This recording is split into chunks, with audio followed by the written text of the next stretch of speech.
Hello and welcome back to Highway to Hoover, a production of SEC Extra over at d1baseball.com. I'm your host, Joe Healy, joined as always and once again by my good friend and co-host, Mark Etheridge. You may have noticed, if you're listening to this, I'm sure you noticed, SEC schedule dropped. And that's always a fun day for that. That is Mark's jam. Like nothing gets Mark more fired up, I think, other than the Nerdcast, than the SEC schedule drop day.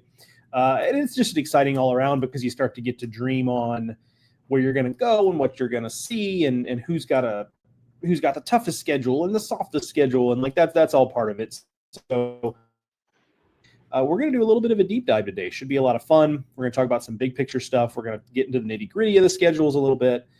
So a lot of good stuff to cover today. First, let me remind you that this episode of Highway to Hoover and every episode of Highway to Hoover is brought to you by Academy Sports and Outdoors, the official not only sporting goods brand of this podcast, the D1 Baseball Podcast, but also of my childhood. That's the long and the short of it. So thank you once again to the folks over at Academy Sports and Outdoors for riding with us all season and into the off season. It's been really cool to partner with them.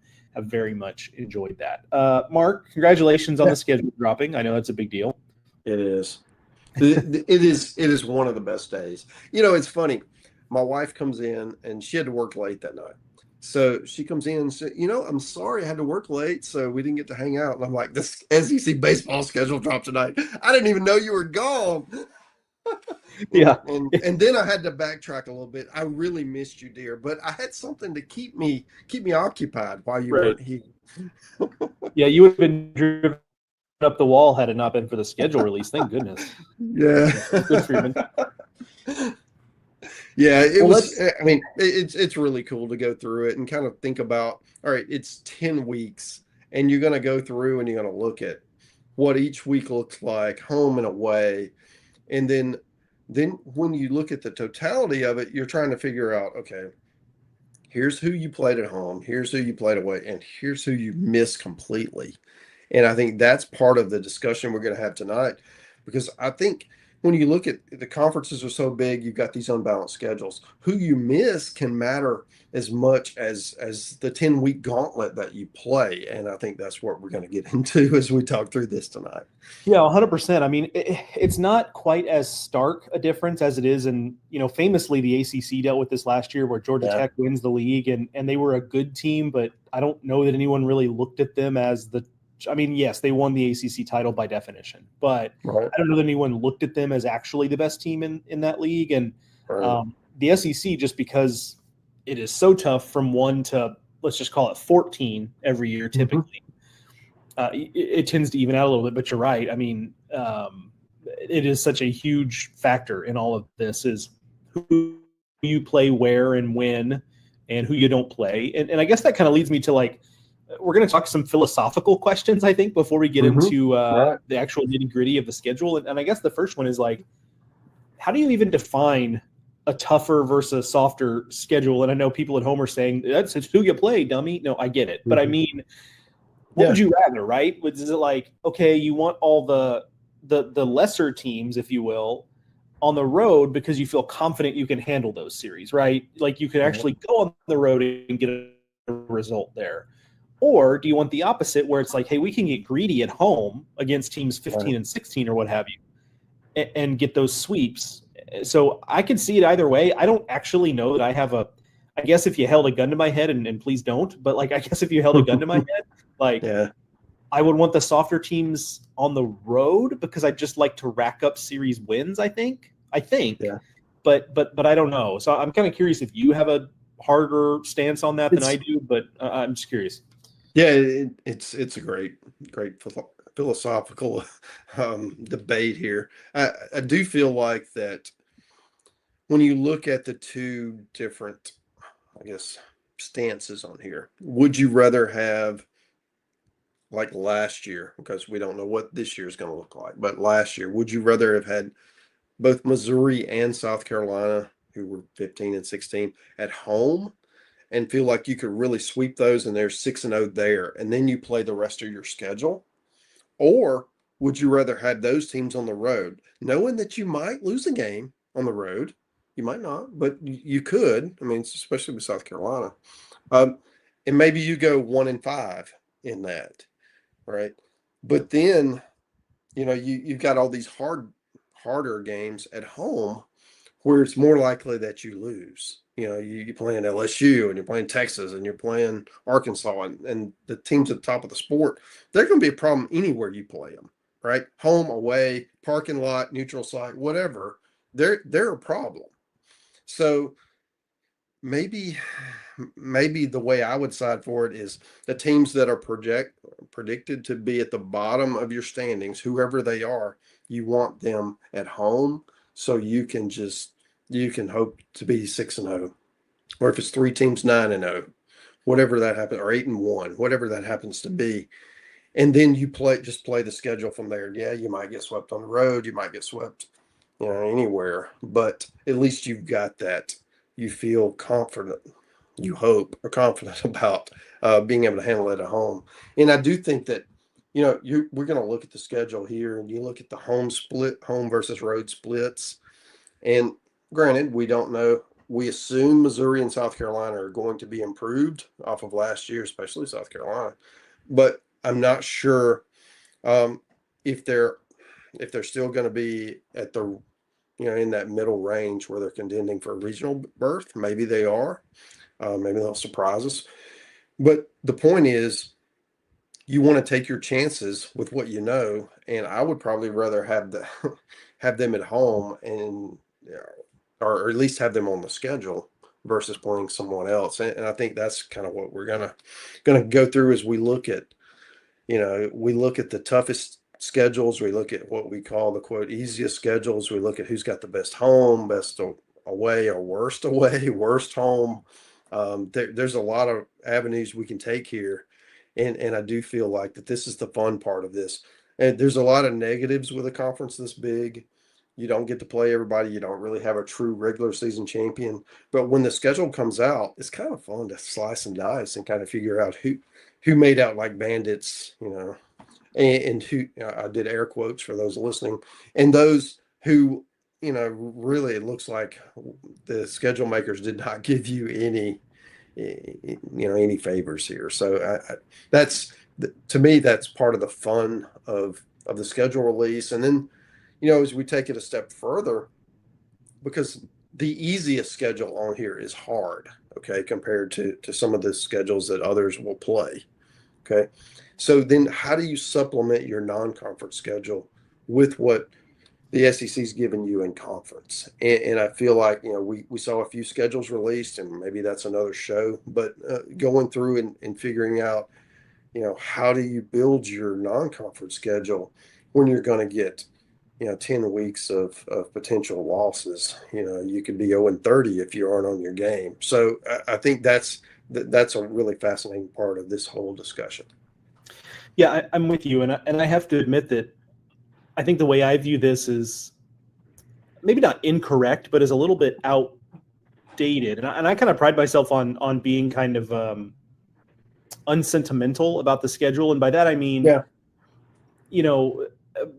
by that, I mean, I think we as college baseball fans tend to look at things on a series by series basis. And it's like, well, if you win 7 of your 10 SE series, like that's great consistency. But you could win 5 and lose 5. But if 4 of the 5 are sweeps, you're in a better spot than the team that just won all those series. Right. And I just think I need to update my thinking about that, because ultimately the committee, and they've shown this time and again, and this is not even really a criticism of it, it's just the facts that they tend to not, like, the series wins are not really a metric as much as shots fired at Aaron Fitt, as much as Aaron Fitt on the Nerdcast would like series wins to be a metric. It is not. I say that jokingly, but it is not. 14 SEC wins is 14 SEC wins, and the schedule difficulty is baked into that via the RPI. No matter what you think about the RPI, it is baked into that via the RPI. Yeah. And so, like, I think I need to update my thinking on that, and just like, however you get to the most number of wins you can, that's what you should be hoping for. So whether you think that's getting greedy with sweeps, or you think that's getting the series wins on the road, like, I don't think it's one or the other. I just think it's whatever that path is to just accumulating the most wins, because 15 league wins is kind of 15 league wins, no matter. I mean, look at Tennessee last year, right? I mean, they limped in with bloody stumps to the postseason, right? Couldn't win at home. Yeah. Right. But they did enough in the front half, and they also didn't get swept. And that was enough to they ended up 2 wins short of Omaha, right? So anyway, that's a long-winded way of saying that I think some of this is on me. The way I think about this is I need to think about it differently. So while we're talking about you, so what do you think about this? So would you rather have the big name opponents come to you and you get them at home and you have the marketability of getting to have these big home crowds, when you need them the most against these great teams, plus you get, you playing these good teams, you could get an RPI boost versus not playing them at all. How do you feel about that whole concept of is that an advantage, do you feel, or do you kind of rue what you wish for there, getting LSU and Texas and so on in your ball yard? Yeah, I just think, this is one I actually have a confident answer on. The previous question, I was just kind of like, I don't know. This one I do have a strong answer. I think in today, and this is a wonderful thing, in today's SEC, with only a couple of exceptions, I just don't think there's such a thing as an unmarketable home series. I mean, we're in a fortunate spot where you look around the league and ballparks are pretty packed on, especially Saturdays and Sundays. Yeah. Friday gets a little dicey because people are getting off work and coming from out of town and yada, yada. But, Saturday in particular, ballparks are pretty full. And so, yes, does it take it to another level if LSU's coming to town, especially if you're, Mississippi State, Ole Miss, one of those, deep South SEC teams? Yes, that does take things to another level. We're talking record crowds in that case. Yeah. But, it's not like Mizzou rolling into town and you're going to have 4,500 people show up. That's just not reality. So I think you want – I think in the spectrum, I like how you put this earlier in our group chat, marketable versus manageable. Mm-hmm. I think you want the manageable because the thing is, if you win enough of those manageable games – that'll still be in front of good crowds, then you get the ultimate marketable thing, which is hosting, right? Playing meaningful games late in the year. Yeah, right. That's just like a marketability bonanza, hosting. So I think it's manageable over marketability. And there was a time where I think that was more of a debate though, right? Because there have been times where certain fan bases, and you would know better than I, and I don't know that we need to call them out necessarily, but there were times where there was some pretty tepid support in some places. But you look at, the way Kentucky draws now and the way Alabama draws now, and those are two of them that kind of had that, Auburn to some degree, had that reputation of if they're really good, they'll turn out, but week to week, they not so much maybe. And I don't think you can say that about those places anymore. So, and I think that's like I said, I think that's a wonderful thing. So I think you just want the schedule you can get through, man, because everybody's fighting for their life. I think that's the long and the short of it. I mean, you mentioned Alabama. I mean, they've got Florida, Auburn, Arkansas, Vanderbilt, and Ole Miss coming to their place this year. They should have some good crowds. Yeah, those are some big. The casuals are going to realize, okay, these are good baseball programs coming in, and if Alabama is competitive, which we feel like they're going to be, that could be some really cool atmosphere. One of the other teams to talk about home series coming in. Mississippi State, new coach Brian O'Connor. There's a lot of excitement for Mississippi State baseball. Great roster has been assembled, good batch of returnees. When we spoke to him earlier, he talked about all the great transfers coming in, some from Virginia and some from elsewhere. I mean, it is a loaded roster full of potential. I can understand why Mississippi State fans are excited. I mean, I'm excited. You're excited. We want to see what this team's going to do. And in that ballpark, which is as good as it gets, they're going to get Vanderbilt, Georgia, Tennessee, LSU, and Auburn. They all hosted last year. 4 of them were top 8 seeds. And the one that wasn't, Tennessee, is going to be a top 5 preseason team this year. It's a handful from a home schedule standpoint. But again, to go back to where we talked about earlier, you at least have them at home. maybe you feel a little bit better about them. The home crowd has a chance to affect the game, and when that place is rocking, it can absolutely impact the game. So that's a lot of fun looking ahead to the spring and seeing what that home slate looks like. Another one I would point to, another really strong home slate would be Georgia. I mean, it'd be Texas A&M. They host Georgia, Vanderbilt, Texas. We can talk about that in a minute. Auburn and Mississippi State. That's another heck of a home group coming into Bluebell. Big year for Michael Early. They're a really talented team. That's again just another great home slate for a team that it's got a big year. I mean, this is a big year for A&M based on last year how it went preseason to preseason number one to missing the tournament.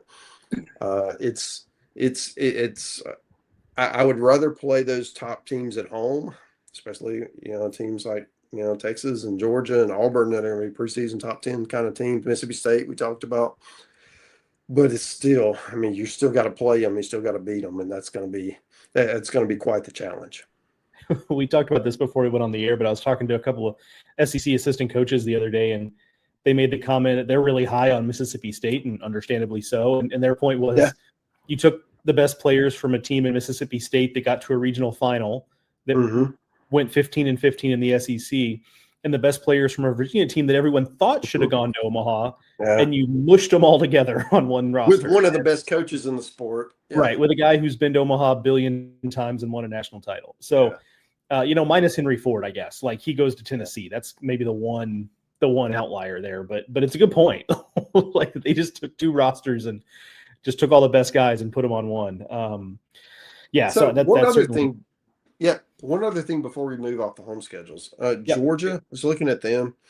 I mean, they host Tennessee opening weekend, and that's going to be brutal. They host LSU late in the year, and that's going to be brutal. They host Florida, and I think Florida is going to be really good.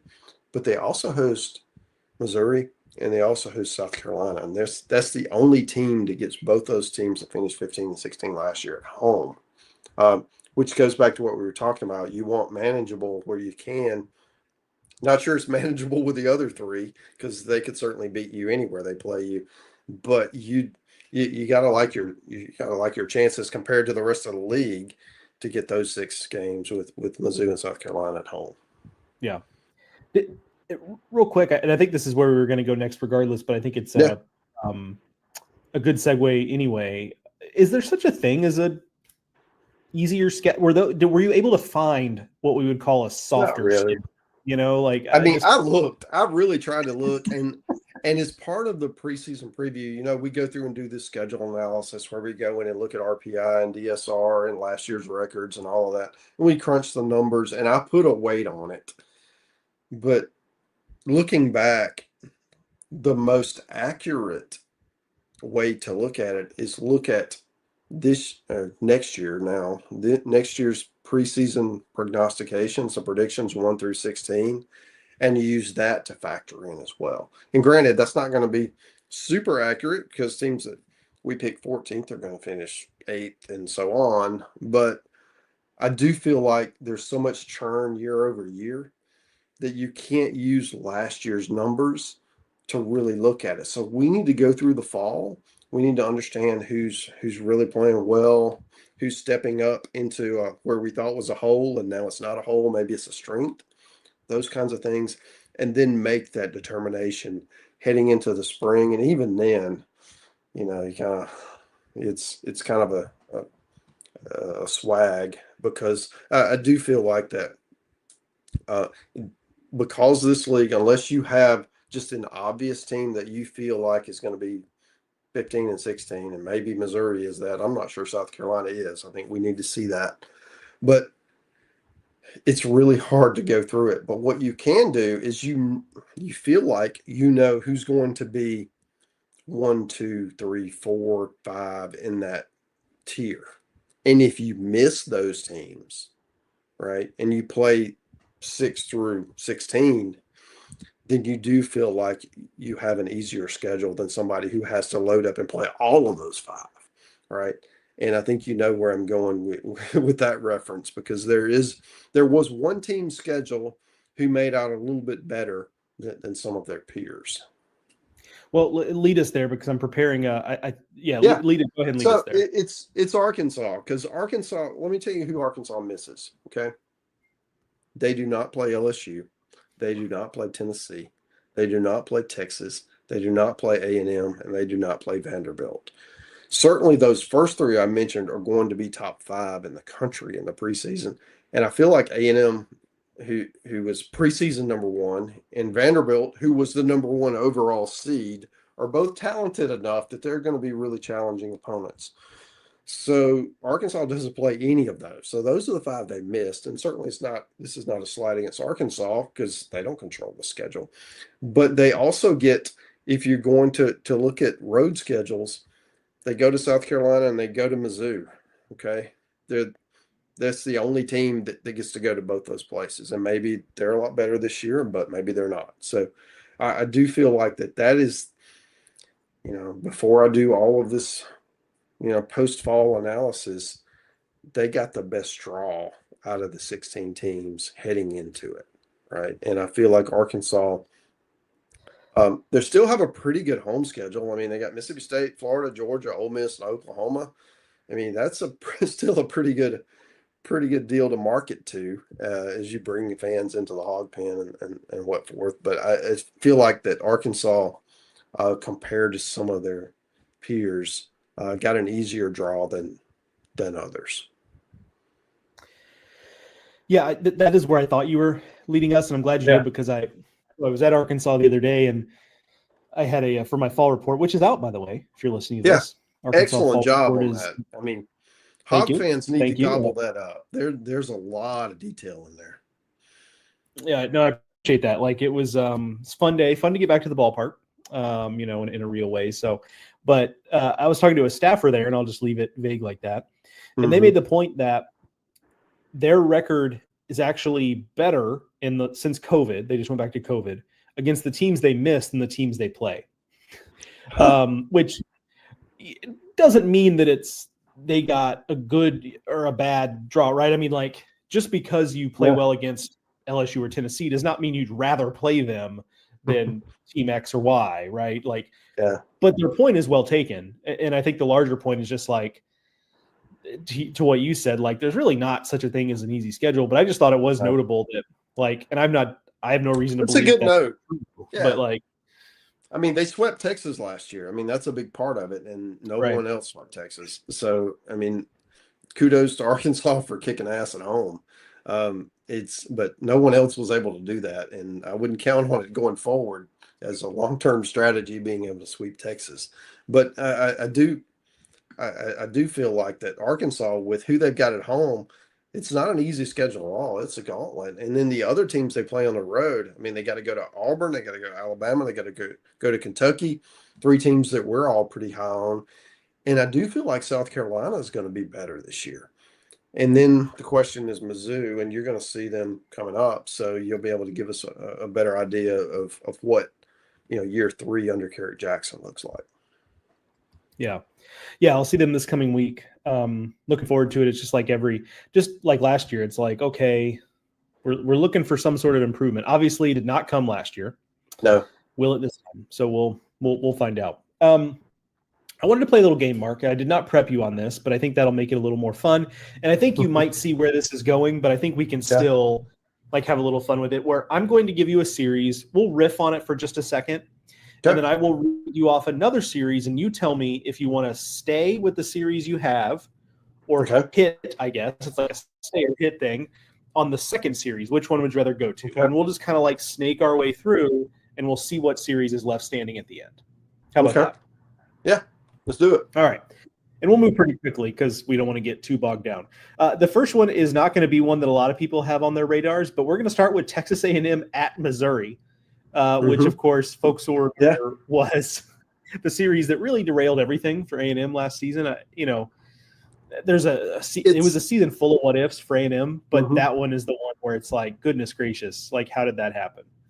It's so rare that a series could be the best point of one team's season and the worst of another's, and then that's really what we have. It costs A&M a regional berth. Probably, I mean, I think SEC would have had 14 teams in regionals had they not got swept. If they would have won 2 out of 3, like we expected them to sweep. That was just kind of weird how that came out. I do feel like that'll be interesting just with all of the emotions going back. A&M owes some payback. Missouri has to feel pretty confident. This is one team we handled. Come on, bring it. Yeah. So I feel like that'll be one of the better, at least from a sports writer standpoint, will be a lot of fun for us to write about. Yeah, I think last year too that I understand A&M fans probably didn't find it this way, and I get that generally speaking. But I think now that you've had some distance from it, I think even A&M fans can look at that series last year and think and realize that it was the absolute funniest way that could have happened. Just like who Missouri's only 3 conference wins. Yeah. They were on the road against a team that was piping hot. Preseason number 1. Yeah. It was arguably the most talented roster, at least in the preseason, right? So they were playing well. Yeah. Yeah. And, yeah. It's still just I still can't believe it. I know it happened and I still can't believe it. And the other part of this is we all had this thing of, okay, Missouri's not going to go 0-30. Right. Okay. They're going to beat somebody. But going into A&M and sweeping 3 games was not on anybody's card. And that's what happened. Yeah. All right. So the next series is Arkansas at Alabama. Alabama, I think, is going to be, I think I like this roster better than I liked last year's roster, and last year was a regional team again for Alabama. So are you going to stick with Missouri and A&M, or are you going to take Arkansas and Alabama? I'm taking it. I'm hitting. I feel like Arkansas on the road is going to be an interesting team. We talked about how hard their home schedule could be. The road schedule is more manageable than their home schedule, but this is one of the more challenging venues. And Alabama, I mean, Justin LeBron has a chance to be one of the top picks in the draft, one of the best players in the country. He got off to this phenomenal start and kind of tapered off towards the end of the year. They return a lot of players from last year's team that can really help them, and they've got a great influx of transfers, of freshmen. I'm really excited to see if Alabama takes a leap this year in year 3 under Rob Vaughn. Yeah, I'm with you. I also will take that series over Missouri and A&M. Let's move on. So we've got Arkansas and Alabama on the board, or are you going to take Tennessee at Mississippi State, which at least on paper is just a blockbuster given what we talked about? Yeah, I'm taking that one. Yeah, I'm continuing the move here. Hit me. Mississippi State at home with Tennessee in the building. That's going to be a huge crowds. Nobody likes Tennessee when they go on the road. I feel like there's just an extra energy they bring with them, and Mississippi State fans, so they'll be up to that challenge. And I feel like that'll be a really cool venue with a program that's at the top, with a program that would like, that certainly feels like they're ascending. I feel like that's going to be a monster. Yeah, I can acknowledge that. I think I'm going to be a little bit contrarian. I think I'll stick with the previous one because I really don't know what to think with Alabama, and I want to find out. And I think Arkansas could be a good litmus test team because they're obviously still really talented, but they're young. And so I do think this could be on the road. Yeah. Right. On the road, it's still relatively early in conference play. Like Arkansas's young guys might not have grown up yet at that point. Like I do think that's a series where Alabama, if they want to be serious about making a move towards the top, kind of getting out of that, 10 to 10, 11 range in the standings and make a push higher up, like that's a series I think they could get and that could make a difference there. So I'm going to stick with that one, but I could acknowledge that your logic is also good there. So we got Tennessee at Mississippi State on the board. How about Oklahoma at Texas? Red River. Yep.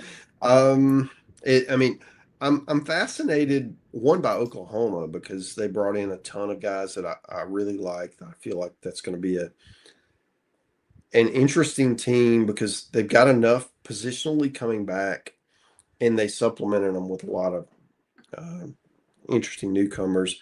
the rebuilding the pitching staff. I mean, it's going to be a new look group. Meanwhile, you have Texas, who their pitching staff looks as good as anybody in the country. I mean, it is loaded. And offensively, they've added some more guys. For the sake of the game, I'm going to stay with Tennessee, Mississippi State. But I do feel like this will be an interesting, especially as we see early in the year. I mean, Oklahoma's got some series with like A&M and LSU early. I think we'll have a pretty good idea by the time they get to Texas. Are they contenders or are they more, second tier kind of SEC program? But if they're not, if some of those young guys have figured it out, then yeah, that could be a monster. Yeah, I'm gonna hit on that. I'm gonna take the Oklahoma and Texas because I have a lot of the same questions, or I have the same interest in Oklahoma that I do in Alabama, right, which is just, can you kind of push yourself up a little bit more? And then Texas might be the best roster in the country. We really haven't taken a long look at that yet. So don't hold me to that, but could be. So I'm going to take that rivalry series. I think that's going to be pretty electric. So, all right. So you are staying on Tennessee at Mississippi State, like you said, for the sake of the game. Thank you for playing along. What if I throw Vanderbilt at Kentucky at you? Yeah, this is one I'm actually thinking about heading up to Lexington for. I'm really intrigued with Kentucky with what they return on the mound and what they're adding on the mound. I mean, Jackson Jolkin at the top of that staff, and you push everybody down a peg, and it's a really deep staff, and you know what you're going to get offensively because they do what they do, and now they plug in new guys in, and Tyler Bell's a star, and all of this. And then you have Vanderbilt, lost some key guys off last year's team, but I'm not really that worried about Vanderbilt. I don't know if I'm overselling on them, but I feel like they're going to pitch it like they typically always do. And they hit the portal this year, which is something we've kind of questioned. All right, what's Vanderbilt's portal approach? And I feel like they plugged some holes, and I feel like they're going to hit. And they're going to hit for more power than they have in the past. And got some younger guys who showed flashes who are trending upward, we'll call it. So I feel like that's going to be a really good series. It's going to be late April. We'll kind of have a feeling of what these teams are by then. I'm jazzed for this one. I feel like it's going to be one of the better series that maybe we aren't looking at right now. I mean, other than nerds like us, people aren't looking at right now, but it's going to be a big deal by the time it gets here. So yeah, hit me on that one. I'm a big fan of seeing Kentucky host Vandy. Yeah, I would also hit on that just because I think to put the finest point on it that I can is that those are two teams because it's Kentucky, and we've talked about just kind of the perceptions of that happen in the SEC about Kentucky baseball that they're working to change. And then I think the fact that Vanderbilt had the postseason exit that they did is going to lead to people underestimating Vanderbilt. Yeah. They're going to forget about the number one overall seed part of it and just think about the regional exit. And look, I get it. Like, that matters. But I think those are two teams that are probably better than most people think they're going to be. And so I do think it has a chance to be a really important series when that one comes along. So I'm also going to hit on that one. Yeah. So what if we have that one on the table? Yeah. And then I throw at you Arkansas at Auburn. That's in early April. Which of those are you taking? So another tough road series for the Hogs. For Arkansas. Yeah, that's a theme so far. Yeah, we talked about how easy their schedule is. Right. Yeah. Have fun with that one, boys. Yeah. And then you got Auburn we haven't talked about yet. Chris Rembert, love Terrell. I mean, you've got and I do feel like with the players that they've got coming back and the players that they've added, I mean, Butch has got that program really trending upward.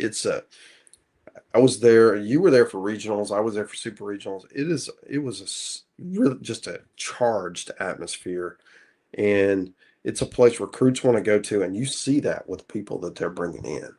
It's, I'm really a fan of what Auburn has done to really elevate their their energy in the ballpark and with the renovations and all that.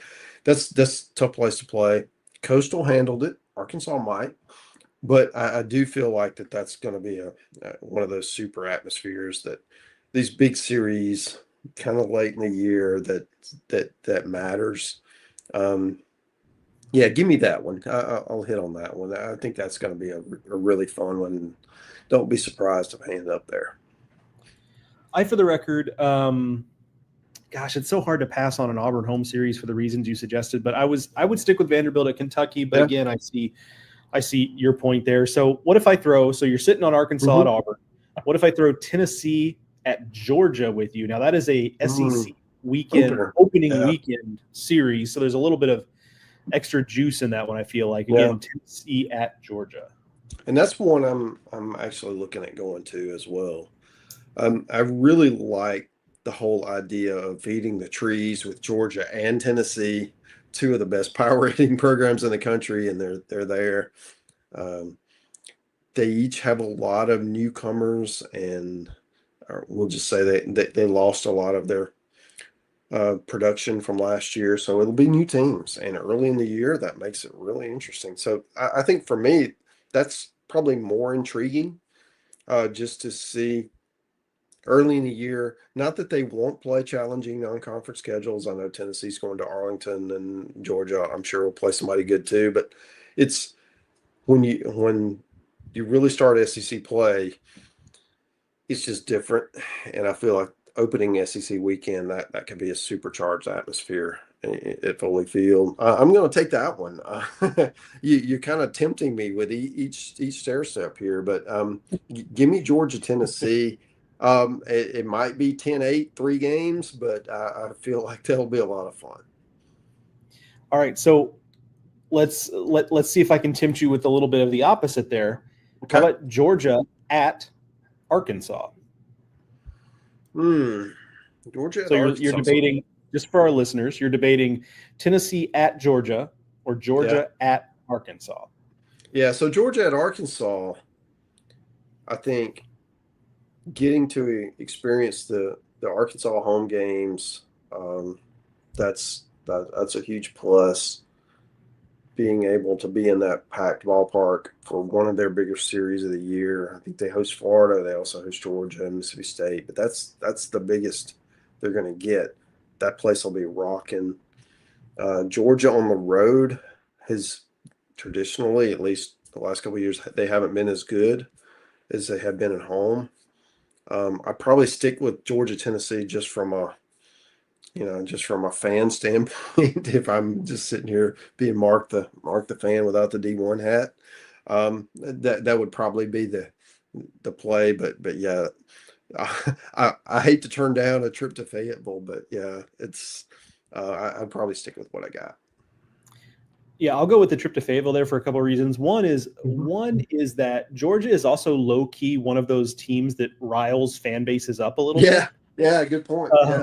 I think people think of Tennessee and then they think of Kentucky maybe with the dugout antics. Yeah. But like Georgia also kind of too riles people up. Not that Arkansas fans are going to need a reason to be louder, but there's that. And also my second reason is that I still dream about the barbecue cheese fries at Baumwalker. I think about those all the time.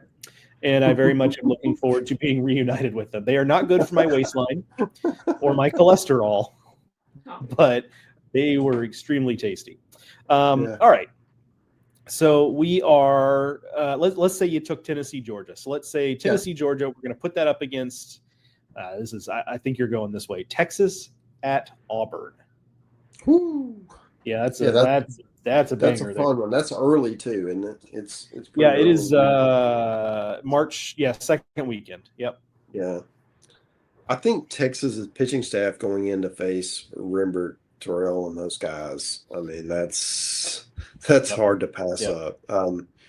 Plus, a short drive down the interstate away from Auburn. I think that's my pick. But yeah, that's going to be one heck of a series. Yeah, I'm with you on that one. I think it's two of the, honestly, just on roster, I think it's two of the top 5 rosters for me personally. And that might be aggressive on the Auburn side, but that's how much I believe in this Auburn roster. Now we'll see if, again, when we do the top 25 exercise, all kinds of things I think are true turn out not to be true.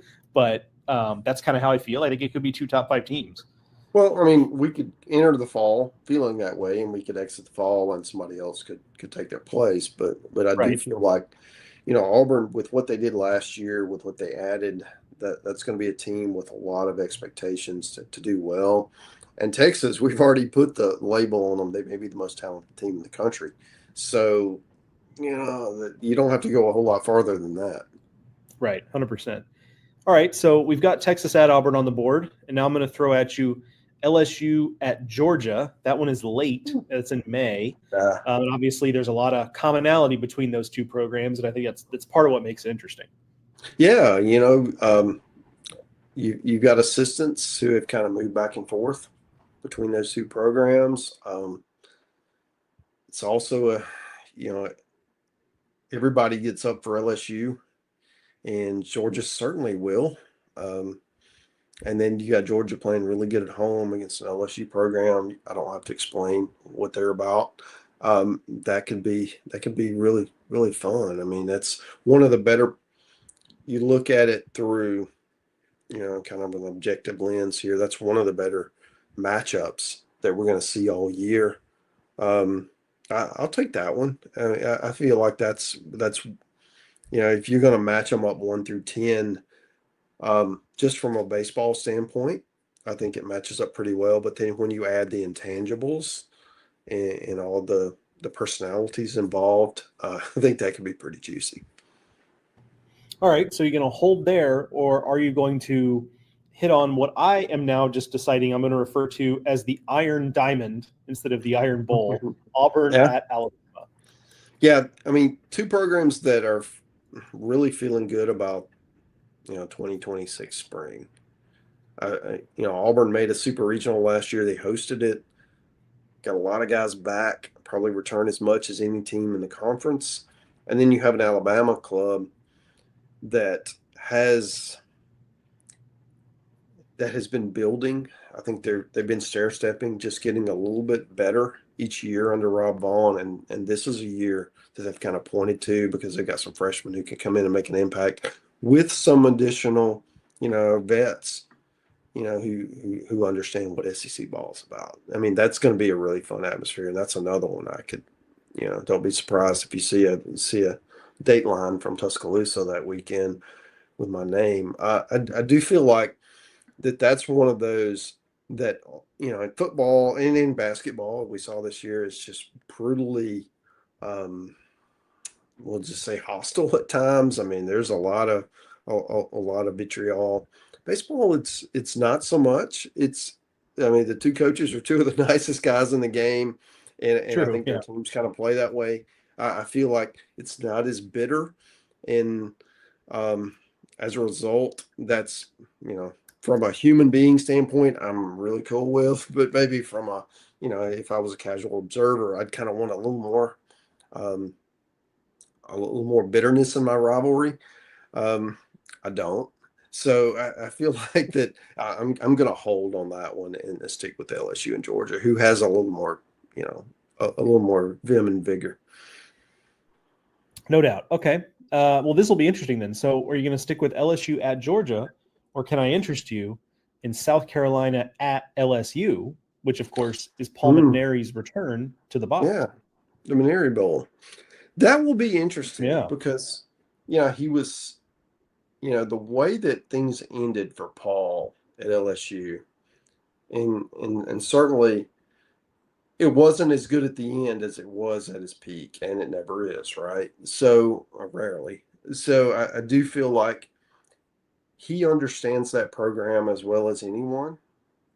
And, he had a front row seat for a lot of it, sitting there in the Bertman box watching Jay Johnson's team.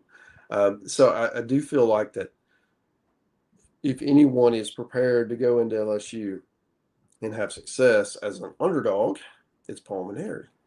I also feel like he doesn't quite have the players, and maybe he's building up to it, as LSU does. And on paper, at least, it looks like LSU has a much better better roster. So I'm going to pass on that one, although that's another one that's really intriguing from a sports writer standpoint because you get all these cool storylines. Yeah, I suspect that the reception for Mainieri will be pretty positive. I think it helps that LSU has clearly been better off, right? And that which is not a shot at Paul; it's just the reality. Right. 2 national titles since he left. He had his moments. But I do think, 100%. Like, he was a very successful coach there for a long time. Put a lot of players in pro ball, won a national title, all of it. I do think it adds a level of weirdness, though, that it kind of felt like so long, like it's just time for him to hang it up, and then he turns back up in the SEC, which I'm not criticizing him for. That's his right to do that, but I do wonder if for LSU fans, it's kind of like, well, wait a minute, like we sent you off, like now you're back in the game. You're back. Okay. Right. All right. So officially, you are still sitting on what are looking at LSU at Georgia, right? Yeah. All right. Well, this is another interesting one. Can I interest you in Florida at Georgia? So LSU at Georgia, or Florida at Georgia? Florida Georgia is always an odd series. All right, you think 2 years ago Florida is under 500 and they've got to claw back and they're able to use Georgia as their stepping stone into a regional. And then you think back to last season in Gainesville, Florida goes to Tennessee and gets swept. And then Georgia comes in, you think surely they're not going to get swept again. And Georgia just absolutely hammers way worse than Tennessee did on the road. And it's just 3 ugly games. And really was the start of Florida's abysmal beginning before they turned it around and figured out how to get into a regional. And it was sort of how Georgia, I guess, reestablished themselves. I mean, they had the great first year under Wes Johnson, but you didn't know what year 2 was going to look like with all those new players. And boy, did they announced their presence with authority. And I do like that matchup from a rivalry standpoint. It's a lot of fun. I'm not sure it has the animosity or the potential for it that LSU Georgia does, just because of how successful LSU is and all the interconnected staff. I'm going to hold, but that's a juicy one. That's another one I would love to go to. All right. Well, how about this next one is probably the one that above all of the ones we've talked about so far is where I would choose at this point. That's LSU at Mississippi State. Yeah, give me that one. That's a hit. Yeah. I feel like that one is going to be incredible from an atmosphere perspective.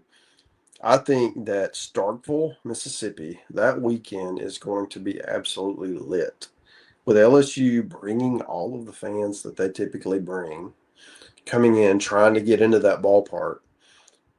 I mean, we may set an attendance record. I don't know if it just depends on how many Mississippi State wants to allow in. Okay, because I think they can sell as many as they choose to that weekend. And especially if Mississippi State is what we think they're going to be, and I'm pretty confident LSU will be, that's going to be incredible. That's going to be one of the better, at least from an atmosphere standpoint, one of the better series of the year. It may be from a baseball standpoint. I'm really bullish on that one. I mean, you look at that one, you look at, LSU's going to play Tennessee. Tennessee's going to play Texas. But I think LSU Mississippi State is up there at the top. It's one of the series I'm most bullish about, heading into, next season.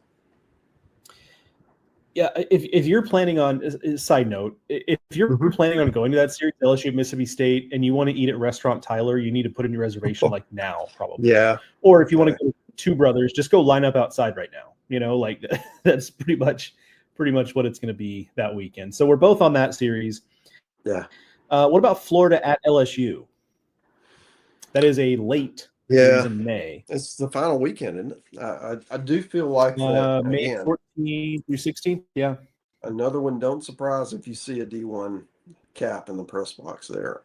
I feel like Florida LSU, they've had so many great series over the years, and even into Omaha, right? So it's one of these quote rivalries that isn't a rivalry, but it's kind of become a rivalry because they've been so good and they played so many high-stake games. And then you've had odd things happen there. I do really like that series and feel like that's going to be a good one. I don't know that it's going to be better than LSU at Mississippi State in front of 18,000 fans, but it's going to be it's going to be special, especially if Florida rebounds to where we feel like they're going to be with those two aces and those Lawson and those cats swinging the bats. I think they're going to be really good offensively, and in LSU, I have no doubt they're going to be, top 5 at that point in the year, and that could be just a monster matchup for the final weekend of the season before you go to Hoover. Well, let's go duke it out and see where we are. Yeah, those Florida starting pitchers with King and Peterson dealing with the LSU lineup in Baton Rouge, doesn't get a whole lot better than that. Just to hold your feet to the fire here, are you sticking with LSU at Mississippi State, or did you go? I am. Okay, all right. I am. All right. It's, so we got that on the kind of a hedge, but yeah. How about Tennessee at Vanderbilt? Do you take that over LSU at Mississippi State? One of the best rivalries in our sport. It really is. Yeah, no doubt. I mean, they do not like each other. There's always something interesting going on. They get after it. I don't know. That's a tough one. I feel like Vanderbilt's going to be really good. I feel like Tennessee is they're going to elevate after last season's quote disappointment where they lost in the super regionals after winning a regional. Right. Horribly disappointment that 300 other teams would love to have. I feel sad. I feel so sad for the rough year. I feel like Vanderbilt, after what they went to Tennessee and had their way in Lindsey Nelson, Tennessee coming back this year, that's going to be, I have a feeling that's going to be circled. Tennessee doesn't need a whole lot of reasons to get pumped for a series, and certainly Vandy doesn't with Tennessee coming in. That's as good as it gets. Maybe I'm kind of talking myself into that one. That's going to be that's going to be phenomenal.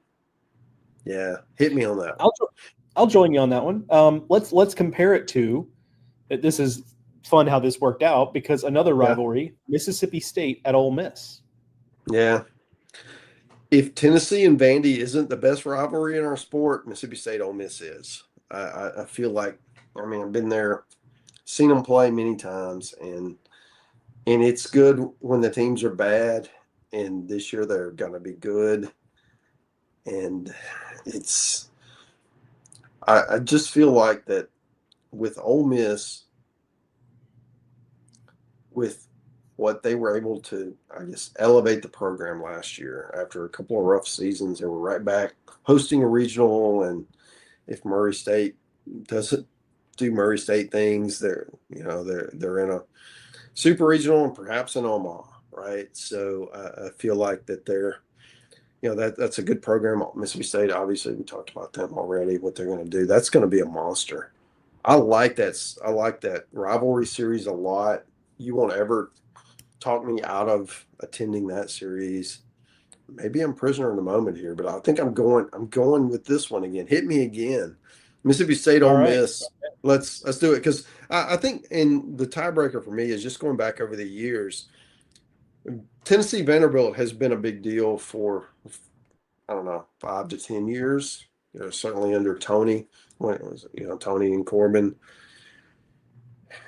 Ole Miss and Mississippi State has survived many coaching changes with Mississippi State, and even when the teams are bad, it's good. And I feel like that's the atmosphere there is unparalleled, and I feel like that's one of the places to be if you're going to go to any series all year in the conference from just a soak in SEC baseball atmosphere.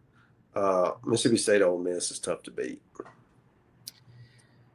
Is that Tennessee Vanderbilt, though, there's something about for folks like you and I, and I just this way as I was debating, like for folks like you and me who do storytelling for a living, just the idea of like the Tony and Tim Corbin of it all. Two guys that I think are very different in a lot of ways, but also are more alike than I think a lot of people realize. It's probably the two most, and I don't want to say cult of personality because that has a negative connotation, but maybe the two most recognizable head coaches. Because like Jay Johnson's successful, but I don't know that people, but he's just a little lower profile. Yeah, he's a baseball guy, and I think Tony and Tim have been able to kind of elevate themselves into the SEC vernacular a little bit more. Yeah, I think that's right. All right, let's move on. Oh boy, this is tough. Mississippi State at Ole Miss for you, or Texas at Tennessee? I mean, that's going to be a top 5 matchup. And, and it's late. It's late in the year too. I mean, you don't get a lot next to last week. Yeah, you just don't. Man. So on one hand, you have the rivalry, just fever pitch. Every pitch matters. Even if the teams are bad, it matters. And on the other hand, you have stakes where you have 2 top programs. And not that the other ones won't be, they might be. But you have a pretty good indication that Texas at Tennessee is going to be just top shelf. They may be 1 and 2, right? But by May. If it's 1 and 2, I can't say no. And I love the idea of that Texas pitching staff coming in to pitch and Lindsey Nelson, where especially when the weather warms up, those porches seem a little close. They do. I feel like that'll be I don't know. Sign me up for that. It's like you're tempting me, man. Every time I think hey, there's no way nothing can top this, then you throw something out there and make me. Well, we've got just a couple left. So if we're gonna stick with, let's just say for the game that you're going with Texas at Tennessee. Okay. How about LSU at Tennessee? Wow. I don't know, man. It's kind of the same for me. Texas, Tennessee, and LSU, Tennessee. To me, they seem pretty comparable. I feel like that the only difference would be Texas, Tennessee would be later in the year, so we would know more about the teams, and maybe there's more at stake. Maybe you're trying to find the number 1 overall or something like that. But I do feel, I mean, you got LSU going in there and playing in that ballpark. LSU bringing in high velocity to face Tennessee's, sluggers, and Tennessee certainly got velocity arms on their side as well against LSU sluggers. So they both be great. I'll stick with where I am because I feel like they're kind of peers at this point from a serious standpoint. Well, the reality is, Mark, those 2 series were really just playing for second place because, of course, the series that I would be, shocked if you picked anything above is, of course, Texas at Texas A&M. Yeah, the Slosh Bowl. Yeah, exactly, which is a big deal in general. But Jim Schlossnagle going back to Bluebell Park. If I were Jim Schlossnagle, I would probably fake the flu or something that weekend to not have to deal with it because it's going to be insane atmosphere wise. That's the series. That's the one. I'm assuming our buddy Kendall Rogers will be there, but it just there's nothing topping that one. And it's a quality series, right? Like, yes, there's the drama, but also like, it's going to be a quality series and there's probably going to be stakes and all that. But let's be honest, it's largely the drama. It's the off-field stuff. Yeah. Yeah. I was there last year in Austin and saw 3 one-run games that Texas won over A&M. And they were all well played. They were all fever pitched. Place was packed. So I got a sense, or at least the Texas side of the rivalry, because A&M did, they weren't able to pull out a win. I do feel like that with it being in A&M, where he coached, where he's so familiar, and for a while was beloved, and then left for your rival, it just ratchets everything up a notch, right? So you're going to have this hatred And even though it's been a couple of years and you hope some of that stuff subsides, I think that week it's going to come back out. And you're going to have, people that don't go to games who are going to find their way in just to yell at Slosh. And, and I'm sure he'll have plenty of security there to placate the masses, but it's going to be just, it's one of those rare, I guess, occasions in our sport where you get something like that's bigger than the game. Most of the time it's on the field, and we don't often get the situation where a player is, or either a player or coach or just an entity is the bigger story than the actual game. And you're going to have that weekend. And I feel like Texas is going to be in a position to have a lot of success. They were great last year, and they're going to, based on what we've seen from their roster, they're going to be even better this year, which is scary.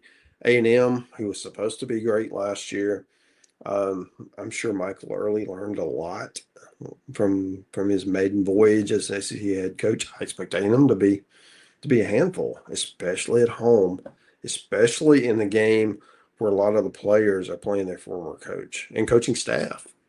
So I feel like, this is obviously the hit series. This is number one, but I do feel like it's one of those that we're going to look back on years from now and realize, okay, this was really special. This was one that we didn't want to miss.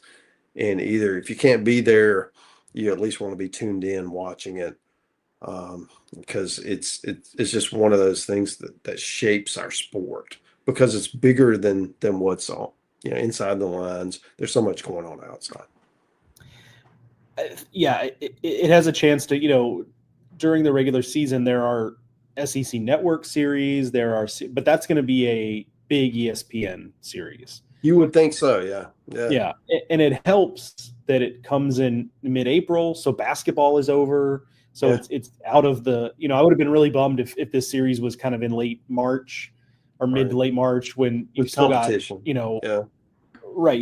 You still got maybe like conference tournaments happening in basketball, and or NCAA tournament happening. Like, so it'll kind of have its own little window, or at least as much as you can. And so I do think there's a chance that series, especially if both teams are as good as we think they can be, there's a chance it kind of transcends our little college baseball fiefdom, fiefdom. Regardless, our little college baseball world, if you will, should be a lot of fun. But that's the number one. Like I don't want to say I couldn't hear any argument for another one, but to me, it'd be hard to hear an argument for another one. You could probably make an argument for another one on competitive grounds, but just in terms of all encompassing. Yeah, I agree, man. There's so much going on in that rivalry. Then when you add in the Slosh factor and the first trip, back to Bluebell, that's going to be quite the scene for 3 games. And they put on quite a show last year in Austin. There were 3 one-run games. I feel like I wouldn't be surprised if they top it this year with however they manage to do it. Yeah, it's going to be that's one where if I'm not at that series, and I probably won't be because that's Kendall's kind of, it's an easy trip for Kendall, then I'm going to make sure I am available to watch games. That's one where it's like I think I'd rather just be watching those games than maybe somewhere else live, but we'll see. Well, it is interesting because you have the dynamic as a sports writer, and maybe this is a little inside pool here, but where you're trying to, if you're there, you're thinking about what you're going to write, and you're thinking about the angles that you're going to take, and you're thinking about, okay, well, this happens, so what does this mean? And in the meantime, you've had this whole rivalry drama that's going on. And then you're thinking about, well, what would I write if this were a normal game? And you're trying to put that into context as well. And you're trying to put all that together and try to turn it into something coherent that people would want to read, because that, okay, this is a big series. People are going to read this. They're going to actually click this link. So, it puts a little bit of pressure, even, somebody's been doing this 30 years to try to do the right thing with the story and write it the right way to serve all those masters. And I do feel like that makes it different than some of the other games that we write about. And honestly, it's one of the better challenges that we face as we kind of write these stories, these monster series. But it also kind of humbles you to think, okay, well, if you were not D1 Mark, if you were, just a regular guy, you would still be watching the series. So what would you what would you care about? What would you want to know?